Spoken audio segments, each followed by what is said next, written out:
ರಾಜ್ಯದಲ್ಲಿ ಆಯುಧ ಪೂಜೆ ಸಂಭ್ರಮ ಮನೆ ಮಾಡಿದೆ.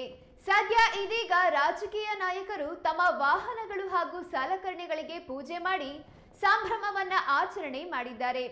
ಕರ್ನಾಟಕ ಕಂದಾಯ ಸಚಿವರಾದ ಕೃಷ್ಣ ಬೈರೇಗೌಡ ತಮ್ಮ ನಿವಾಸದಲ್ಲಿ ಹಬ್ಬ ಆಚರಿಸಿದ್ದು ಕುಟುಂಬ ಸಮೇತ ಪೂಜೆ ನೆರವೇರಿಸಿದ್ದಾರೆ. ತಮ್ಮ ಪತ್ನಿ ಹಾಗೂ ಮಕ್ಕಳೊಟ್ಟಿಗೆ ಪೂಜೆ ನೆರವೇರಿಸಿ ರಾಜ್ಯದ ಜನರಿಗೆ ಹಬ್ಬದ ಶುಭಾಶಯ ತಿಳಿಸಿದ್ದಾರೆ.